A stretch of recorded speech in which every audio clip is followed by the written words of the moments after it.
नमस्कार, मैं हूं अनिल और आप देख रहे हैं एमएमसी न्यूज।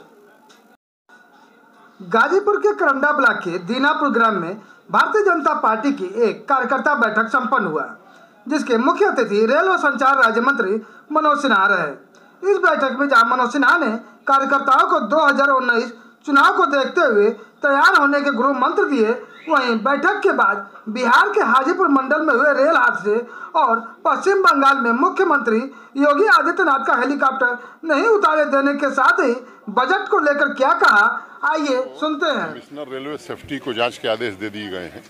वरिष्ठ अधिकारी जनरल मैनेजर ईसीआर के वहां पहुंच गए थे। रेलवे बोर्ड के चेयरमैन और मेंबर इंजीनियरिंग वहां स्थल पर पहुंच गए हैं और रेस्क्यू ऑपरेशन की पूरी टीम वहां मौजूद है।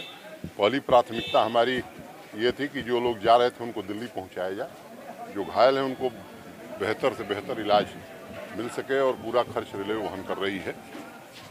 एक दुर्भाग्यपूर्ण घटना है और मैं मानता हूं कि मौत का कोई मुआवजा नहीं होता है, लेकिन सरकार में ये चलन है। रेल मंत्री जी ने उसकी भी घोषणा की है और कारणों की जांच एक बार हो जाए तो फिर हम विस्तार से बताएंगे। मंत्री जी, वेस्ट बंगाल में अमित शाह के बाद अब योगी की सभा को लेकर अड़चन डाली गई। देखिए, कल प्रधानमंत्री जी की सभा में जिस तरह से भीड़ उमड़ी थी, मैदान छोटा हो गया था, तो मुझे लगता है कि अब तृणमूल कांग्रेस वहाँ बौखला गई है और लोकतंत्र में आस्था ममता जी की और उनकी पार्टी की नहीं रह गई है। पहले राष्ट्रीय अध्यक्ष जी के हेलीकॉप्टर को उतरने में व्यवधान पैदा कर दिया गया। आज उत्तर प्रदेश के सम्माननीय मुख्यमंत्री योगी आदित्यनाथ जी के हेलीकॉप्टर को उतरने से रोका गया। मैं समझता हूं कि लोकतंत्र में सबको अधिकार है, सब लोग अपनी बात कहें, जनता फैसला करेगी।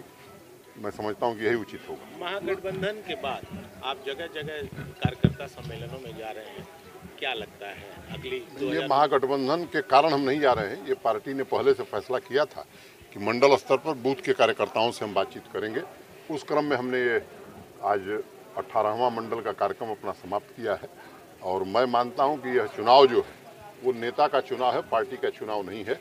जिस तरह से 1971 में इंदिरा हटाओ का नारा लगा था और इंदिरा गांधी प्रचंड बहुमत से आई थी, मैं मानता हूं कि 2019 में भी नरेंद्र मोदी जी 2014 से ज़्यादा बड़ा बहुमत लेकर के भारतीय जनता पार्टी और एनडीए की सरकार बनाएगी। बजट बड़ा गेम चेंजर साबित होगा। जो कल बजट 1 तारीख को जो बजट सरकार ने प्रस्तुत किया है, मैं समझता हूं कि चाहे वो किसान हो, नौजवान हो, व्यापारी हो, उद्योग करने वाला हो या श्रम करने वाला, मैं समझता हूं कि सर्वस्पर्शी बजट है और विपक्ष के पास प्रतिक्रिया देने के लिए कुछ नहीं रह गया था।